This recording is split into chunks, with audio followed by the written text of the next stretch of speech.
What's up? It's Pat the Flip, and I'm back with another essay reading. Today, I'll be reading On Sustainable Grinding and Taking a Break while playing some Quake III Arena bot matches. If you have other recommendations for games to show in these videos, feel free to drop them in the comments. And if you would ever like to ask me your own questions, go and sign up for my Patreon at patreon.com/pattheflip. Thanks for listening. A reader asks, Dear Patrick, is taking breaks useful? How do I take a break in fighting games?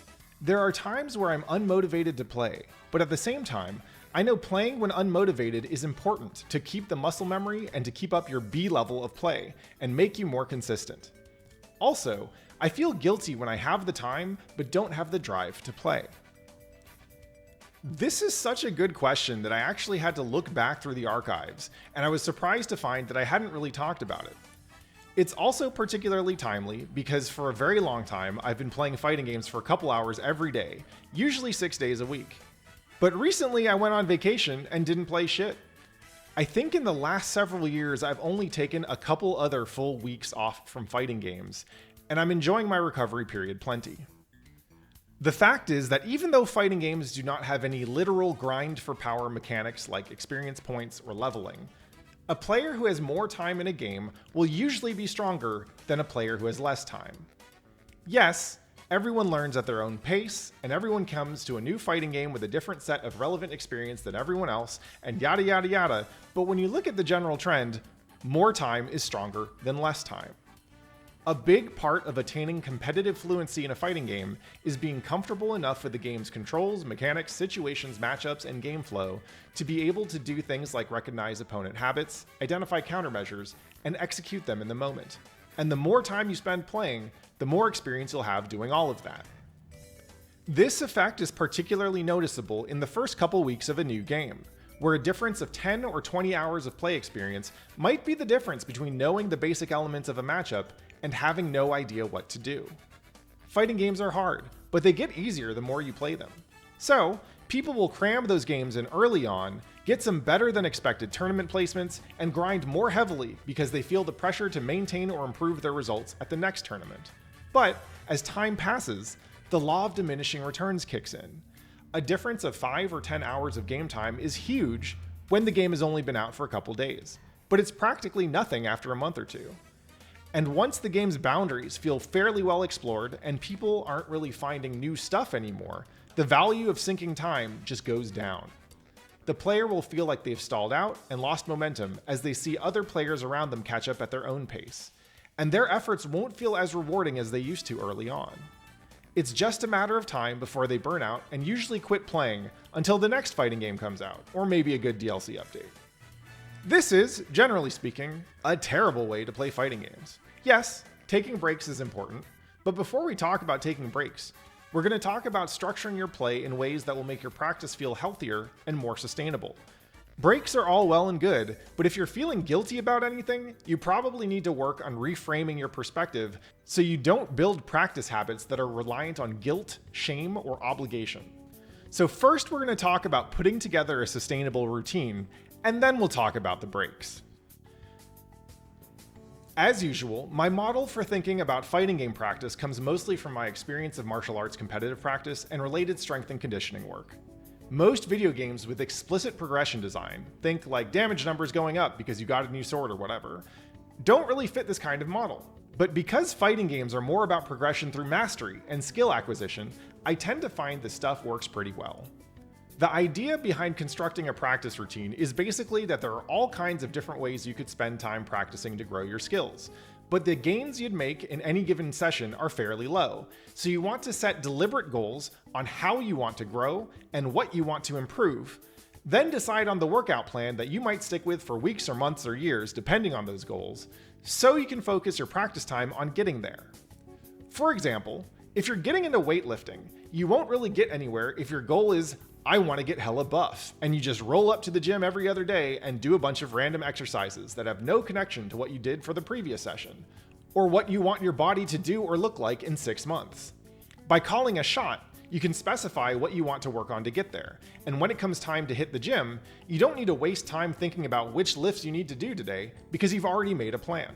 It's an important tool for focusing your practice and giving you a clear way to mark your progress. The first thing you want to acknowledge when thinking about your fighting game routine is that the law of diminishing returns is very real.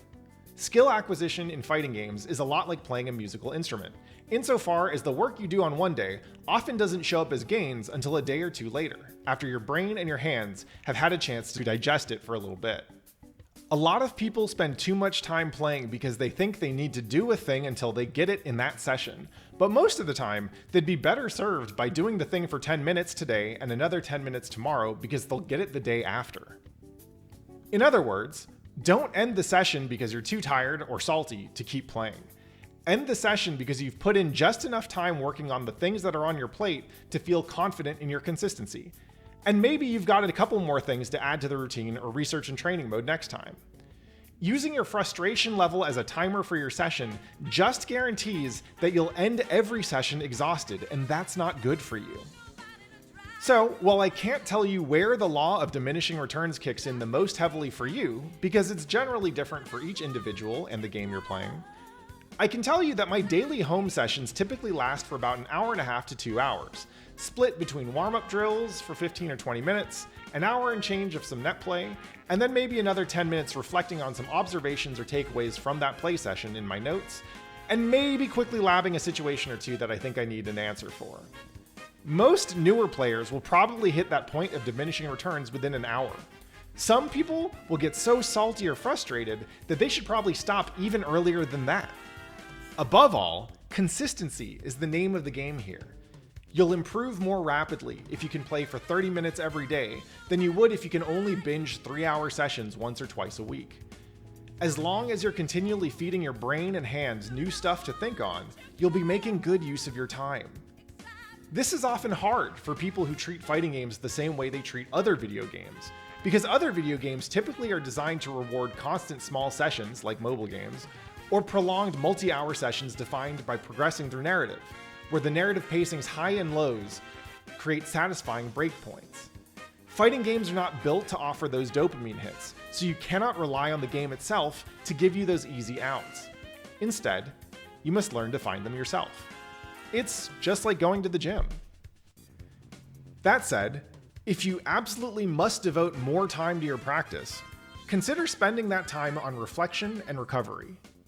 Reviewing replays requires less physical work than labbing, and trust me, if you aren't concerned about taking care of the body you use to play video games, you most likely won't be concerned about it until it's too late. Instead of spending that extra 15 minutes on a salty runback, get in the habit of performing some self-maintenance. Hand stretches, contrast baths, maybe some real-ass exercise, so you can maintain this pace safely. Now that we've covered making your regular sessions sustainable, let's talk about the big picture. Most people who are just starting out with fighting games often have a hard time getting into the smaller daily sessions because they're used to other games that reward you for burning huge chunks of time up front. Once you're in a regular groove of playing fighting games every day, it can feel so good to get those daily sessions in that you might not stop. However, if you don't create breaks in your routine, your body will eventually get worn out and your mind will often get lost in the day-to-day practice, that you'll miss out on valuable opportunities to rest and reset your perspective. Personally, I try to make sure that every week I have one day where I don't play fighting games. After putting on an event, I'll take a week off from streaming. And after playing in a major competitive milestone or a holiday break, I'll often take a week off as well. This gives me time to recover and reflect on bigger picture improvement areas and next steps that might take longer than a session or a VOD review to figure out.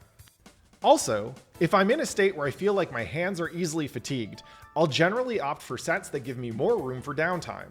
These days, I try to save long sets for special occasions and instead play in small rotations or lobbies that give me room for downtime. That way, I can give my hands a break and shoot the shit with the homies in between matches, and the pressure of losing and having to wait in line forces me to play more attentively than I would otherwise. Unless I'm specifically trying to explore a matchup in depth, or work on something very specific, I find that rotation sessions are better for sessions longer than 20 or 30 minutes because they're easier on the body and more useful for refining my play. Now, sometimes it can be hard to tell if you need a break. And if you're not well attuned to your physical and mental state, then the point that you realize that you need a break is probably far past the point where you actually needed one. If you've been playing consistently and find yourself frequently getting frustrated or stressed out, you probably need a break. If you find yourself ending sessions because you're too angry or upset to keep playing, you definitely need a break. And you also need to change up your routine so you don't get that upset. Put down the controller and do something else until you're feeling hungry to get back in the game. And if you never feel that hunger come back, well, you probably shouldn't have been playing that game to begin with. The truth is that most people who start playing fighting games drop out shortly after. Some folks stick around for months or even years before switching over to perma-spectator mode. But a very rare percentage of the people who try out a fighting game will discover that there's nothing else that hits you quite like fighting games do, and you'll be stuck here with the rest of us forever. So please, make sure that you can play them forever too. Take care of your body before it lets you know that there's something wrong with it. Spread that practice time out across the week instead of binging hard. And know that when I'm living out my final years of life at a retirement home that has a Guilty Gear setup, you can be damn sure that I'm not going to respect any excuses about how you would have blocked that chip mix 60 years ago. Thanks for listening.